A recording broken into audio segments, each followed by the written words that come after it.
बोलो जयकारा बोल मेरे श्री गुरु महाराज की जय। सभी गुरुमुख प्रेमियों से सब प्रेम जय सच्चिदानंद। वंदो चरण सरोज गुरु मुद मंगल आगार। जय सेवत नर होत हैं भव सागर से पार। गुरु जी के सुमिरन मात्र से नाशत विघ्न अनंत। तासे सर्वारंभ में ध्यावत हैं सब संत। मंगलवार का शुभ दिन जब दोपहर में लगभग 12 बजे के करीब, जैसे कि मंगलवार को दर्शन खुला करते हैं भाइयों और भक्तानियों के लिए, तो दर्शन खुले हुए थे और भाइयों भक्तानियों ने माथा टेका और उसके बाद एक नाटिका पेश की गई। फिर श्री गुरु महाराज जी ने अपनी मौज में सुंदर वचन फरमाए। आप में से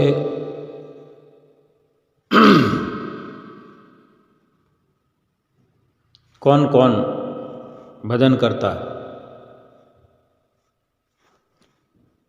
ये सतगुरु का अनुपम प्यार है, जो अपने नज़दीक बिठाकर गुरुमुख प्रेमियों से भजन सुमरन के बारे में पूछते हैं, समझाते हैं। फरमाया कि आप में से जो जो भजन करते हैं सभी अपने हाथ खड़े करो। श्री गुरु महाराज जी ने फरमाया भजन करना बहुत ज़रूरी है, और जो भजन करने वाले थे लगभग सभी ने हाथ खड़े किए। वचन हुए कि आज के बाद सभी अपनी डायरी में लिख लो कि 2 घंटे भजन करना ही करना है। जैसे माता पिता अपने बच्चों को समझाते हैं कि आपने ये काम करना है, वैसे ही श्री गुरु महाराज जी भी आप सबके माता पिता हैं, जो आपको समझा रहे हैं कि आप सब ने 2 घंटे भजन करना ही करना है। उसके बाद आदरणीय महात्मा जी ने भी सत्संग किया। श्री गुरु महाराज जी जब जाने लगे तो लीला भी हुई, खूब प्रसाद लुटाया, टॉफियाँ लुटाई। श्री गुरु महाराज जी ने सबसे फरमाया कि जैसे कोई पूछ रहे थे, वचन फरमाए कि अब हम जाएं। अब कौन कह सकता है कि आप जाओ? बस सारी संगत ने ऊंचे स्वर में खुश प्रसन्नता से जयकारे बुलाए। श्री गुरु महाराज जी सभी को आशीर्वाद देते हुए वहाँ से अंदर की ओर प्रस्थान कर गए। श्री गुरु महाराज जी वचन फरमा रहे थे, जब कितने मधुर वचन मधुर मुस्कान के साथ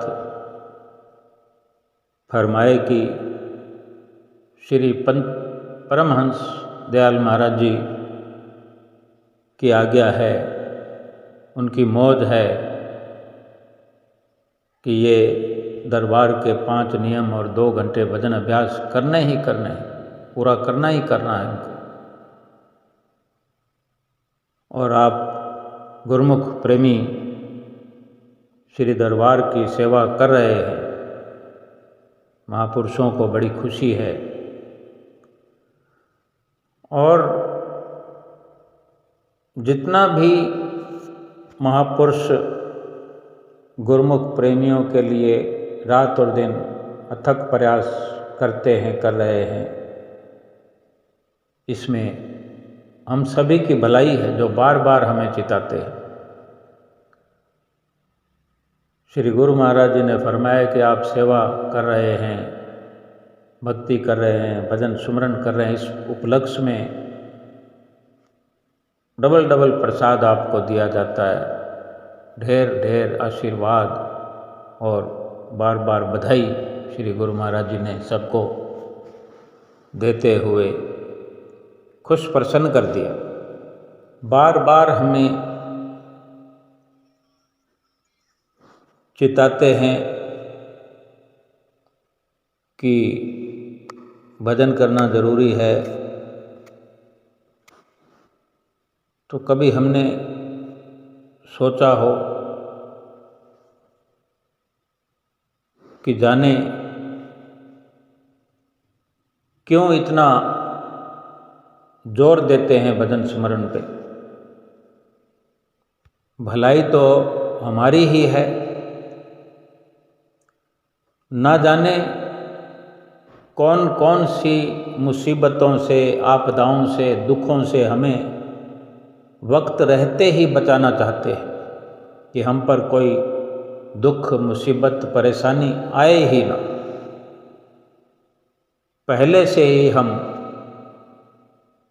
खबरदार हो जाए, होशियार होकर समझ बूझ से पूरी पूरी मेहनत करें, पुरुषार्थ करें और हर दुख से न्यारे होकर के ये जीवन व्यतीत करें। श्री गुरु महाराज जी ने वचन फरमाए कि हमको श्री परमहंसों की आज्ञा होती है, वही आपको बताई जाती है, क्योंकि यही असली काम है।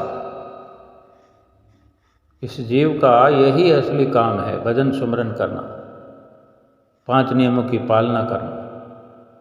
और यही फिर अगर गुरुमुख प्रेमी ना करें तो क्या ठीक है? डबल डबल आशीर्वाद दिया श्री गुरु महाराज जी ने। और श्री वचन फरमाए कि बार बार हम कहें अच्छा नहीं लगता,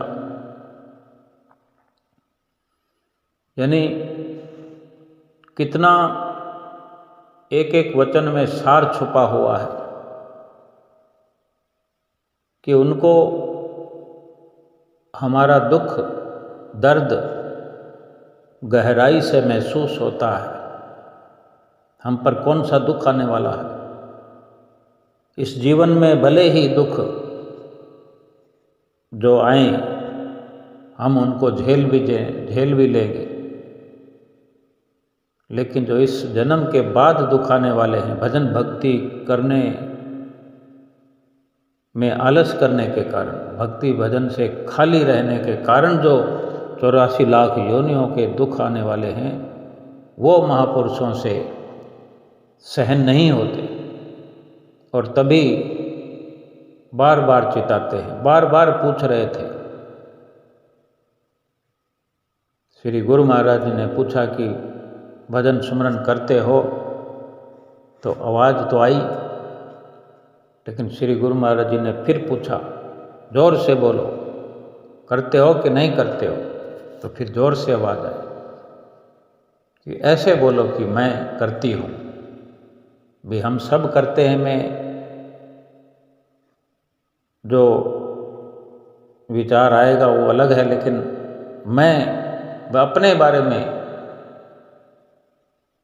सोच कर बताओ। जो करता है वही कहे और जो नहीं कहता वो चुप होकर बैठे। यानी कितने प्रकार से श्री गुरु महाराज जी हमें भजन सुमरन में लगाना चाहते हैं। बार बार फरमाते हैं कि जैसे भी करो, लेकिन करना है। चाहे आधा आधा घंटा करके करो, एक एक घंटा करके करो, 2 घंटे एक साथ करो, और कोई 2 घंटे से ज़्यादा करना चाहे तो उसके लिए तो और भी प्रसन्नता की बात है, लेकिन करना है। फरमाया कि ये हमारे महापुरुषों के बनाए हुए नियम हैं, तीसरी पातशाही महाराज जी के और पंचम पातशाही महाराज जी के। पहले भी हम सुनते हैं कि तीसरी पातशाही गुरु महाराज जी ने अपने समय में 1 घंटा भजन अभ्यास के लिए निर्धारित किया हुआ है, और पंचम पातशाही गुरु महाराज जी ने ये 5 नियम बनाए हैं जो हम समय समय पर सुनते आ रहे हैं, रोज सुनते हैं। श्री गुरु महाराज ने फरमाया कि कोई भी किसी भी प्रकार से सत्संग में वचन होते हैं, चाहे महात्मा जी सत्संग में सुनाते हैं या हम सुनाते हैं, एक ही बात है, सबको याद दिलाया जाता है कि भजन सुमरन रोज करना है। हमें बार बार नहीं करना पड़े, इससे यही अच्छा है कि ये बात अपने दिल में दृढ़ कर लो, स्वयं ये अपने आप में समझा लो अपने आप को कि हमने 2 घंटे भजन अभ्यास करना ही करना है, चाहे जैसे भी करो। फरमाया कि हमको लगता है, हम इसलिए आपसे कहते हैं कि हमें लगता है कि आप हमारे अपने, हमारे ही घर के हैं। कितना प्यार से समझा रहे थे श्री गुरु महाराज जी मंगलवार के दिन। करोगे तो आपको बहुत लाभ होगा, बहुत फायदा होगा और महापुरुषों की प्रसन्नता मिलेगी। और इसी प्रकार आदरणीय महात्मा जी ने भी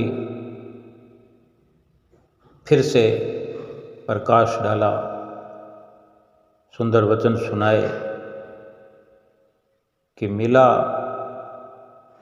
समय अमोलक आन, पल पल इसका लाभ उठाओ। एक एक पल का लाभ उठा लो। महापुरुष हमें समझा रहे, जतला रहे, अपने जीवन की कीमत को जानो, अपने समय की कदर, श्वासों की कीमत को पहचानो। ये मनुष्य जीवन जो मिला है ये सरल नहीं है। 84 लाख योनियों के बाद मिला है। फरमाया कि महापुरुषों ने, जितने भी संसार में महापुरुष अवतरित हुए हैं, जब जब भी, सभी ने अपनी वाणी में ये फरमाया है, एक ही विचारधारा सबकी रही है कि 84 लाख योनियों के बाद ये मानुष जन्म मिलता है, मिला है। जब किसी जीव पर संत महापुरुष कृपा कर दें और फिर मनुष्य जन्म तो बहुत से लोगों को मिला हुआ है, उनमें से सारी दुनिया के लोगों में से भी जिन जिन पर कृपा होती है उनको सतगुरु की शरण मिलती है। ये तो हम स्वयं जानते हैं कि हर इंसान को कहाँ ऐसा सत्संग मिलता है, कहाँ सत्पुरुषों की शरण संगति मिलती है। कोई लाखों करोड़ों बनाने में लगा हुआ है, कोई परिवार बनाने में लगा हुआ है, कोई पढ़ाई करने में लगा हुआ है, कोई पढ़ाने में लगा हुआ है, लेकिन विरले विरले गुरुमुख प्रेमियों को सतगुरु की शरण मिलती है, आप जैसे गुरुमुखों को ऐसा सत्संग नसीब होता है, ऐसी संगत मिलती है, सत्पुरुषों की चरण शरण में बैठने का अवसर प्राप्त होता है। अब हम सोचें कि कितने हम भागों वाले हैं, नसीबों वाले हैं, कितनी असीम कृपा है हम पर परमात्मा की कि हमें श्री आनंदपुर दरबार में शरण मिली है, श्री सतगुरुदेव महाराज जी की चरण शरण प्राप्त है। और फरमाया कि इस वक़्त आप हाजिर हजूर श्री गुरु महाराज जी के दर्शन, उनके आशीर्वाद, उनके वचन सुनकर जो ये लाभ प्राप्त कर रहे हो, ये कितना सौभाग्य है सब गुरुमुख प्रेमियों का। हर किसी को ऐसा अवसर नहीं मिलता। ऐसा अनमोल अवसर पा करके हम जो सतगुरु के दर्शन कर रहे हैं, वचन सुन रहे हैं, महापुरुष हमें समझा रहे हैं कि इस जन्म को साधारण मत समझो, ये यूं ही नहीं मिल गया, ये अनमोल है, अनमोल से भी अनमोल है। श्री पंचम पातशाही गुरु महाराज जी के भी वचन याद दिलाए कि श्री गुरु महाराज जी फरमाया करते थे, पंचम पातशाही जी, कि इस जीवन में कई ऐसे अवसर आते हैं कि किसी दिन ऐसे अवसर आ जाते हैं बड़े भागों वाले, कोई महीनों में ऐसा अवसर मिल जाता है, कोई साल में ऐसा अवसर मिल जाता है, इस जीवन में कई मिल जाते हैं, लेकिन ये मनुष्य जीवन जो है बड़े सौभाग्यों से मिलता है, 84 लाख योनियों के बाद मिलता है। और इसके बाद भी इस जन्म 84 लाख योनियों के बाद जो मिलता है, इसके ऊपर जो श्री आनंदपुर दरबार का मिलना, सतपुरुषों की चरण शरण का मिलना, उनके वचनों का लाभ प्राप्त होना, उनका आशीर्वाद मिलना, ये अवसर जो है करोड़ों जन्मों के बाद एक बार मिलता है, जिस पर श्री परमहंस दयाल महाराज जी की असीम कृपा हो जाती है। और ये जो अवसर मिला हुआ है, ये जो समय मिला हुआ है कि सत्पुरुषों की संगत में बैठने का जो अवसर मिला है, इसकी कीमत समझनी है, इस अवसर की कदर करनी है कि ये हर किसी को नहीं मिलता कि स्वयं महापुरुष हमारे सामने विराजमान है, हमें बार बार प्रेरणा देते हैं, दे रहे हैं। कोई अधिक ग्रंथ पढ़ने की ज़रूरत नहीं है, कोई ग्रंथ पढ़ने की ज़रूरत नहीं है।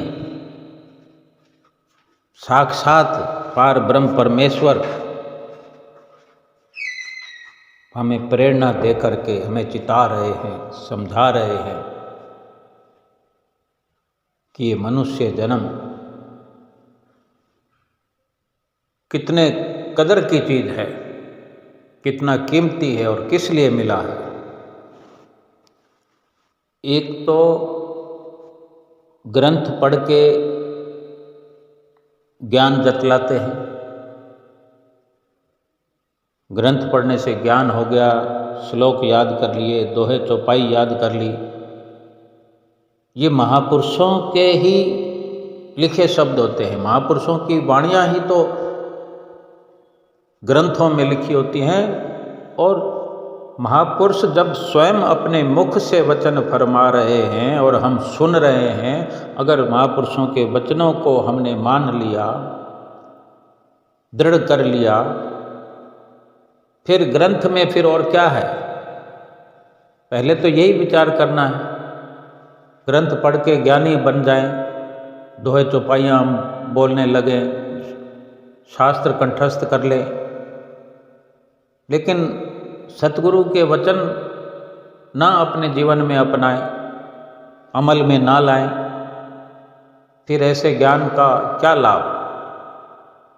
वचनों में भी आता है, महात्मा जी सुना रहे थे, ज्ञानी सो जो गुरुमुख होवे। यानी सतगुरु की आज्ञा मानने वाला गुरुमुख होता है, सतगुरु के वचन मानने वाला गुरुमुख होता है, जिसका मुख सभी ओर से हट करके अपने सतगुरु के सामने होता है, वही गुरुमुख होता है। और जिसने सतगुरु की आज्ञा को मान लिया, फिर ग्रंथों और शास्त्रों का सार कुछ अलग नहीं है, उसमें यही वर्णन है।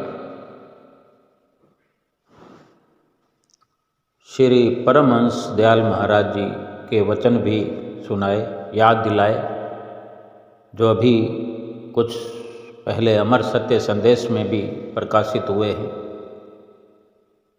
सुनाया कि परमहंस दयाल महाराज जी के भी यही वचन है कि अगर शास्त्रों का कोई ज्ञाता बन जाए, वेदों को पढ़ने वाला या मुख जबानी रटने वाला बन जाए, दोहे चौपाइयाँ श्लोक का अध्ययन करके ज्ञानी बन जाए, लेकिन सतगुरु के वचनों को दृढ़ता से नहीं अपनाए, फिर क्या लाभ है? जिसने सतगुरु के वचनों को अपना लिया, जिसने नाम की कमाई करते हुए जीवन व्यतीत किया, सतगुरु के वचन क्या है? यही है, रात और दिन हमें समझा रहे हैं। इस दरबार की आज जो रचना हम देख रहे हैं, सार तो यही समझाया जाता है कि सेवा करो, सुमरन करो, दर्शन करो, सतगुरु की शरण में जुड़े रहो। जिसने दिल से सतगुरु की चरण शरण से अपने आप को जोड़ लिया, जोड़ के रखा हुआ है, वही सही मायने में गुरुमुख कहलाने का अधिकारी है। अब हम स्वयं विचार कर सकते हैं कि हम पर कितनी दया है सतगुरु की, कितना आशीर्वाद है उनका, जो हमें कृत कर रहे हैं अपने आशीर्वादों से, अपनी रहमतों से। रात और दिन अथक प्रयास करके एक ही उनका लक्ष्य रहता है कि हमारे गुरुमुख प्रेमी जहाँ भी रहते हैं, और ऐसा भी नहीं है कि श्री गुरु महाराज जी ने अनंतपुर में वचन फरमाए तो जो वहाँ पहुँचे हुए हैं, जिन्होंने सुन लिए वही अमल करेंगे, वही अमल कर सकते हैं। जहाँ जहाँ श्री गुरु महाराज जी के वचन पहुँचते हैं, हजारों कोसों दूर भी गुरुमुख प्रेमी दिल से उन वचनों की पालना करते हैं। वो सब के सब सतगुरु के आशीर्वाद से अपना जन्म सफल कर लेते हैं, अपने आप को धन्य बना लेते हैं, अपना जीवन कृत्य कर लेते हैं। केवल श्रद्धा भाव से जुड़कर लाभ प्राप्त किया जा सकता है, सतगुरु के वचनों पर अमल करके लाभ प्राप्त किया जा सकता है। फरमाया कि जो नाम का बार बार सुमरन करने का श्री गुरु महाराज जी हमें इशारा करते हैं, हमें समझाते हैं, और हम इस नाम के सुमरन का जिक्र केवल बातों में ही ना करते रह जाएं, सुमरन की केवल बातें ही करते रह जाएं। सत्संग हमने सुना, फिर किसी को सुनाया हमने, श्री गुरु महाराज जी ने ये फरमाया, श्री गुरु महाराज जी के ये वचन हुए, नाम का सुमरन करना है, भजन करना है, 5 नियमों की पालना करनी है। बस केवल ये जिक्र ही ना होता रहे, बल्कि दृढ़ता से अपने हृदय में सतगुरु के बख्शे हुए नाम का सुमरन करें, भजन अभ्यास करें, अपनी अंतरात्मा में, अपने हृदय में श्वास श्वास में सुमरन करने, उठते बैठते ऐसी लगन लग जाए कि बस सतगुरु के वचनों की ही पालना होती रहे। ये पहला काम हो जाए। एक प्रकार से ऐसी दृढ़ता आ जाए कि और कोई काम छूटे तो छूट जाए, लेकिन भजन सुमरन 2 घंटे पूरे करना ही करना है। तो यकीन मानो कि जिस वक़्त 2 घंटे भजन अभ्यास हम पूरा कर लेंगे, उसके बाद में ऐसा लगेगा कि हमने असली काम तो कर लिया। और फिर ऐसा नहीं है कि हमारी दिहाड़ी नहीं बनेगी, कमाई में कमी आ जाएगी, या संसार में कहीं व्यवहार में कमी आ जाएगी। सब कुछ भरपूर हो जाएगा, मान इज्जत बड़ाई सब कुछ मिलेगा। ऐसे थोड़ी कहते हैं लोक सुखी परलोक सुहेले, यानी ये लोक भी सुखी होगा, परलोक भी सुहेला होगा।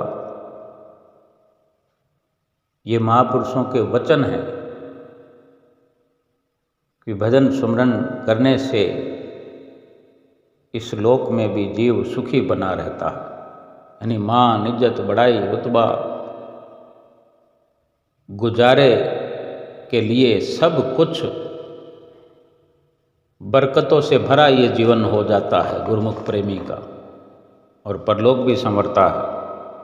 बार बार महापुरुष फरमाते हैं कि वक़्त की कदर करो, मनुष्य जन्म की कीमत को समझो, श्वासों की कीमत को जानो।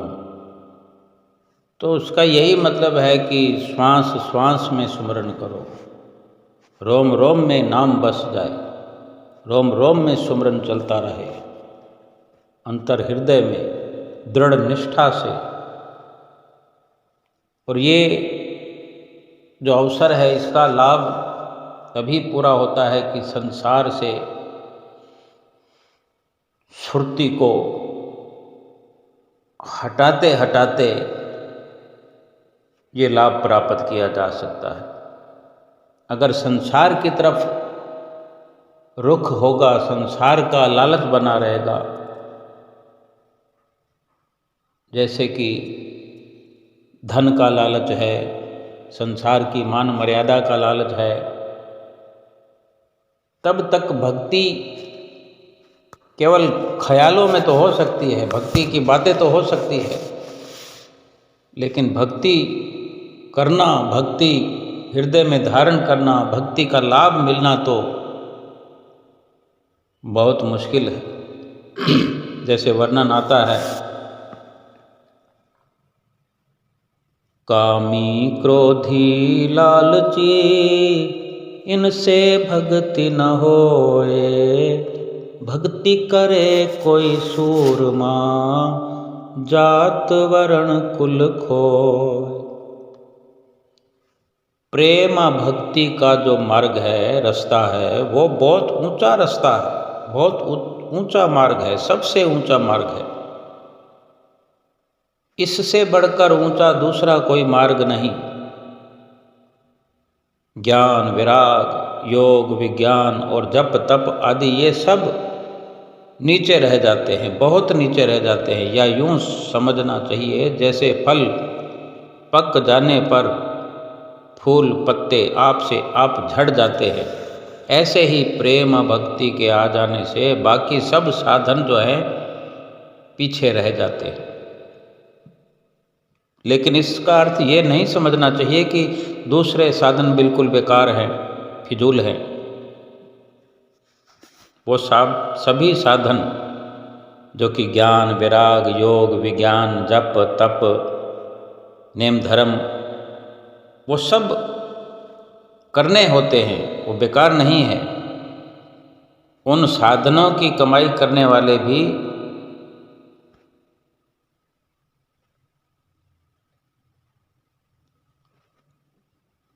अवश्य कुछ न कुछ लाभ करते हैं, कुछ न कुछ लाभ कमाते हैं। वो समय नष्ट नहीं करते, लेकिन वो साधन अपनी जगह जरूरी हैं। जैसे कि जो पेड़ फल देता है, जिस पेड़ पर फल लगते हैं तो फल से पहले तो फूल लगा करते हैं, फल से पहले फूल जरूरी होते हैं और फूलों के बिना फल आ नहीं सकता। इसी प्रकार वो साधन भी अपनी हैसियत के लिहाज से जरूरी हैं। उन सारे साधनों की आखिर मंजिल मकसूद तो यही प्रेमा भक्ति है जो सतगुरु की चरण शरण से प्राप्त होती है।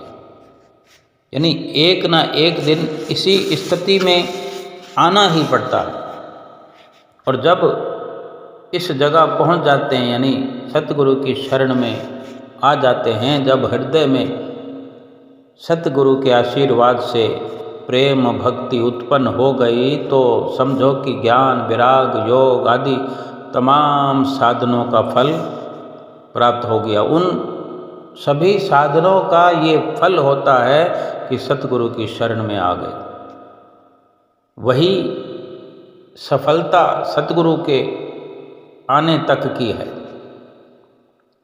जैसे सारे साधन कोई करता है, तप करता है, व्रत करता है, जप करता है, तीर्थ करता है, मकसद तो उनका यही है प्रभु प्राप्ति, लेकिन वो साधन है।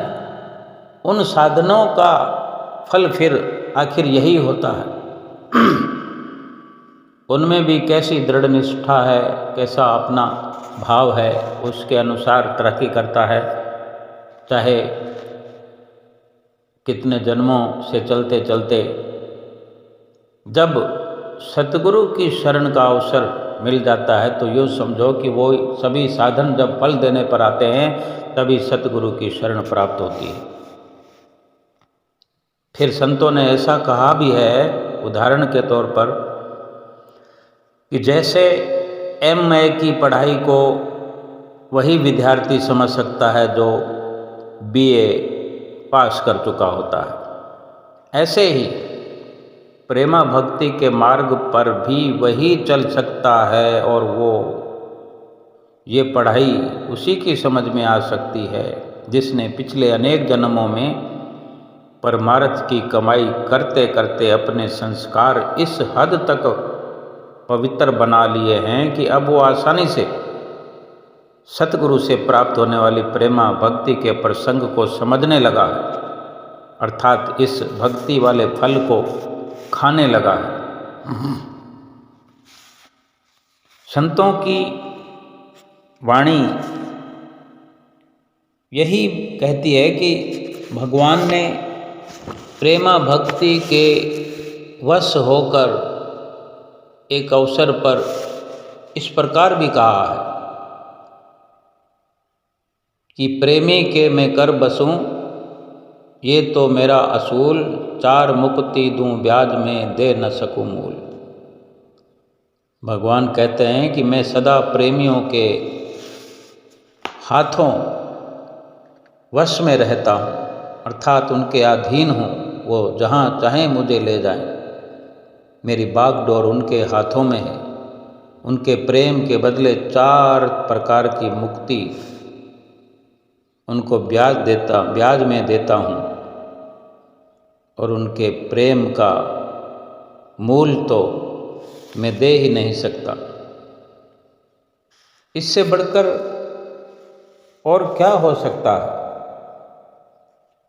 कि हमें प्रेमा भक्ति प्रदान करने के लिए सतगुरु इस धराधाम पर अवतरित हुए हैं। हमें क्या कमी है?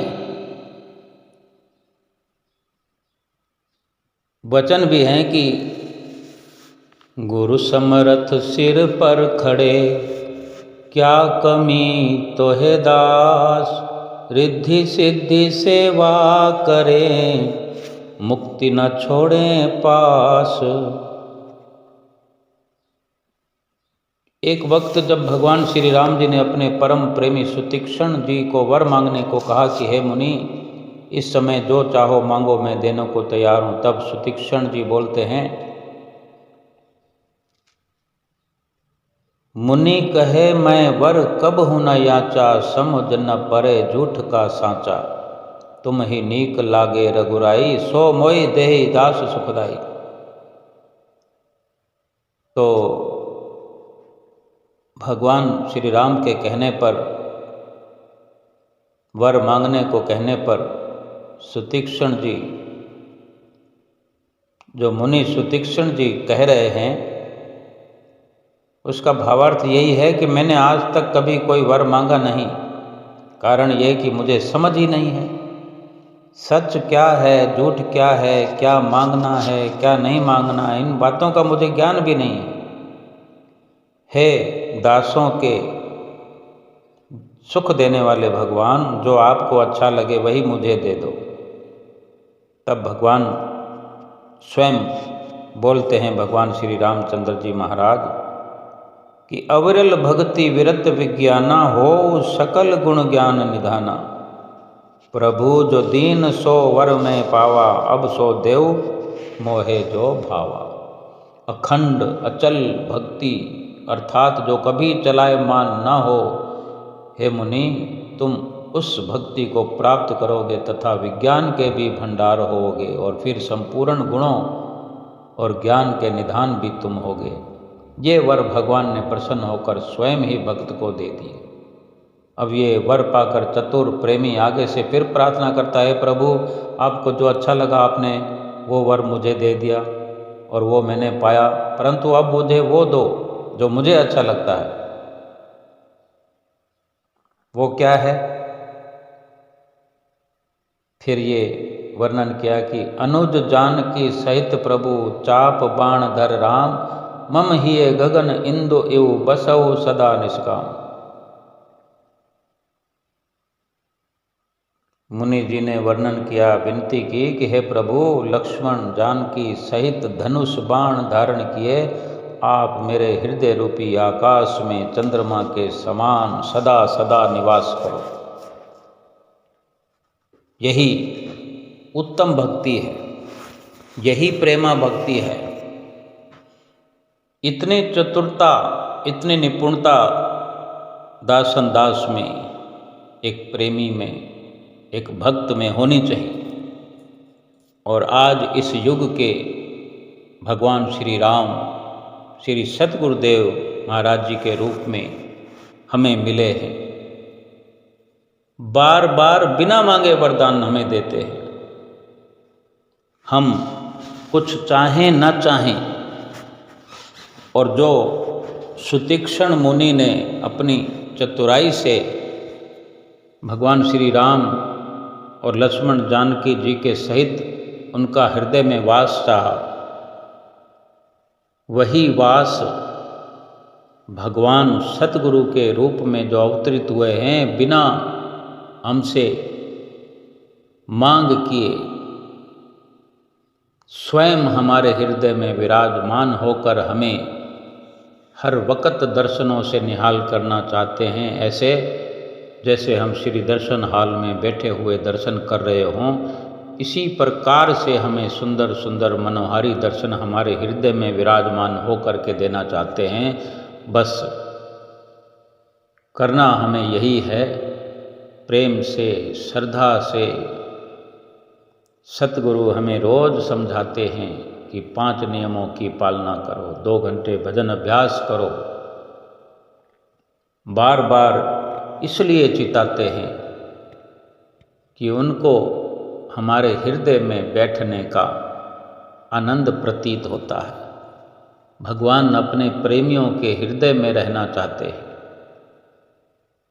और कोई उनका ठिकाना है भी नहीं। सूक्ष्म रूप से भगवान अपने भक्त के हृदय में ही विराजमान होना चाहते हैं।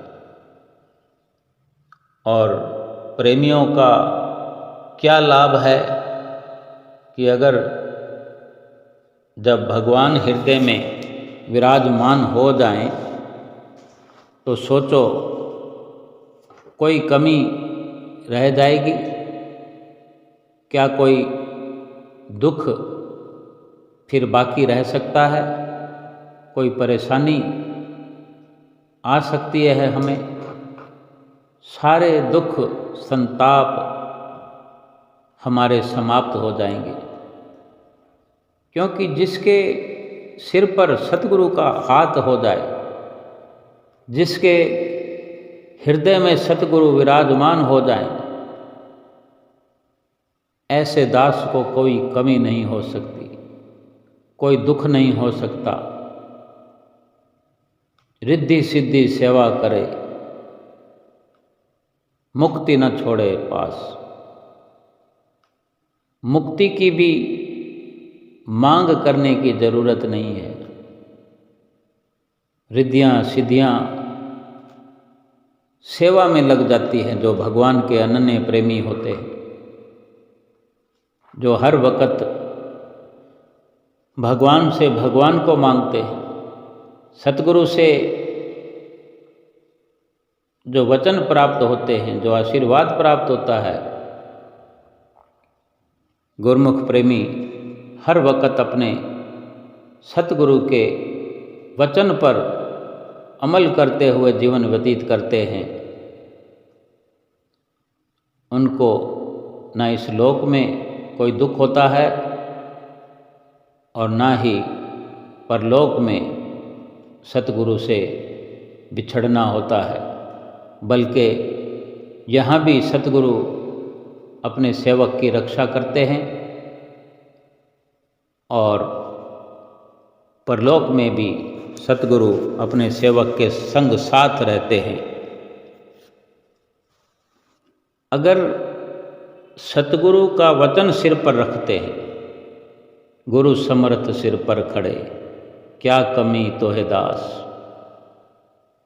ये श्री रामायण जी के वचन हैं कि जिसके सिर पर सतगुरु खड़े हैं, ऐसे दास को क्या कमी है। सिर पर सतगुरु खड़े हैं का भाव है कि सतगुरु के वचनों को जिसने सिरोधार्य कर लिया है, सतगुरु के वचन रूप में सतगुरु को अपने सिर पर धारण किया हुआ है, मस्तक पर जिसने अपने सतगुरु के वचनों को बिठा लिया है, रख लिया है, सिर पर धारण कर लिया है, ऐसे दास को भला इस दुनिया में कमी ही क्या हो सकती है। उसकी तो रिद्धियाँ सिद्धियाँ सेवा करती है, एक तरफ रिद्धि एक तरफ सिद्धि। उसे कुछ मांगने की जरूरत नहीं है, क्योंकि वो सतगुरु के सूक्ष्म स्वरूप, जो कि सतगुरु ने नाम बख्श दिया है, सतगुरु का नाम सूक्ष्म रूप में हृदय में विराजमान है। सतगुरु के शब्द को सेवक जब भजता है, सुमरन करता है, रोम रोम से ध्वनि का उच्चारण होता है, रोम रोम से एहसास होता है और रोम रोम में सुमरन का लाभ प्राप्त होता है। कितना लाभ हम समझते हैं। रोम रोम के मायने क्या है? रोम रोम के बड़े मायने अगर हम समझें तो शरीर में हमारे 3.5 करोड़ रोम हैं। अगर रोम रोम से कोई सुमरन करता है, अपना ऐसा भाव रखता है कि रोम रोम से बजता है वो सतगुरु के शब्द को, एक साथ अगर 3.5 करोड़ रोम से अगर सुमरन का जाप होता है, बिना जीभ हिलाए, बिना होठ हिलाए, कहाँ तो हम अपने जिह्वा से एक बार बोलते हैं राम, और यही राम सतगुरु से हमें मिला हो, या जो नाम हमें मिला हुआ है, भाव कि यही नाम सतगुरु से हमें मिले और इसी नाम को सतगुरु के बताए हुए तरीके से, उनकी समझाई विधि से हम रोम रोम से अंदर ही अंदर जपते हैं। सोचो कितना गुना लाभ एक ही श्वास में हमें होगा। ऐसे ही थोड़ी कबीर साहब जी ने अपनी वाणी में फरमाया है कि कहता हूँ कह जात हूँ, कहा बजाऊँ ढोल, श्वासा खाली जात है, 3 लोक का मूल। जब अगर हमें पता ही नहीं होगा कि रोम रोम से कैसे सुमरन होता है, किसी से पूछेंगे नहीं, किसी से समझेंगे नहीं, तो लाभ तो आधा अधूरा ही रहेगा, उससे भी अधूरा, उससे भी अधूरा।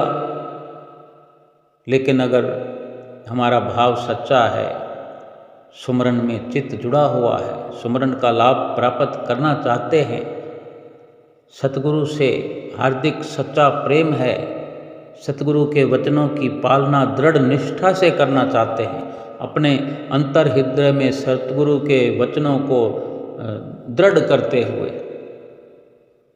उनकी वचना की 100% पालना करना चाहते हैं, तो सारे रास्ते कुदरत खोल देती है। लेकिन सेवक का, गुरमुख का, प्रेमी का सीखने का भाव जो है सदा नित निरंतर बढ़ता रहे कि मुझे सीखना है, मुझे सीखना है। जीवन पर्यंत सीखने का भाव रहे और सीखते रहें और करते रहें। जैसे ट्रेनिंग में प्रैक्टिकल करना होता है, सीखना भी होता है, करना भी होता है, करके अनुभव भी करना होता है, और वही प्रकट रूप में हमारी ट्रेनिंग सकारात्मक होती है कि हमने क्या सीखा, क्या अनुभव किया। ये स्वयं अपने पर निर्भर है कि हमारी कितनी चेतना है, हमारी जागृति कितनी है। सतगुरु हमें जगा रहे हैं, हम भी जागने का प्रयास कर रहे हैं, लेकिन अगर हम ठीक प्रकार से वक्त की कदर कर रहे हैं या करते रहेंगे, ये समझते हुए कि ये अवसर जो है फिर दोबारा मिलने का नहीं है, और क्यों चाहिए दोबारा, अभी लाभ हो रहा है ना। धन कमाई हो रही हो किसी दुकानदार को, किसी फैक्ट्री के मालिक को, कंपनी को, रातों रात माल अपना फैक्ट्री से रवाना कर देता है कि आज के आज कमाई होनी चाहिए, क्या पता कल वो ग्राहक मुकर जाए सामान लेने वाला। कमाई तो ऐसे ही होती है कि अपना सुख, अपना आराम सब छोड़ करके दुनिया के काम धंधे करते हैं कि नहीं। क्षण भंगुर सुखों वाले काम हैं, झूठे धन वाले लाभ हैं, इनके लिए इतनी कुर्बानी तो फिर सच्चे कार्य के लिए जो आत्मा का कार्य है, जो ये जीवन की दुकान फिर बार बार नहीं खुलनी, इसके लिए फिर हमें दोबारा अवसर मिलने की उम्मीद क्यों रखनी है, क्यों ज़रूरत है, और इस वक्त को क्यों जाया कर रहे हैं, क्यों इस वक्त को हाथों से लुटा रहे हैं, और क्यों इसी वक्त में लाभ नहीं कमा रहे। हमें इसी वक्त में लाभ उठाना है, इन्हीं घड़ियों में, इन्हीं पलों में, पल के पल हमने लाभ उठाते रहना। श्वास के श्वास, श्वासां दी माला नाल, सुमरन में तेरा नाम कहते जाएं और जपते जाएं, श्वास श्वास सुमरन करते जाएं और सतगुरु की प्रसन्नता को प्राप्त करते जाएं। ये जन्म अहिला है, ये कीमती है, इसे सफल बनाएं, सुख पाएं यहाँ भी, इस लोक में भी, और सुहेला बनाएं परलोक भी। आज के सतगुरु देव महाराज जी के वचनों की, उनके दर्शनों की, सुंदर सुंदर हिदायतों की, उनके आशीर्वादों की सभी गुरमुख प्रेमियों को लाखों लाख बधाई हो। बोलो जयकारा, बोल मेरे श्री गुरु महाराज की जय।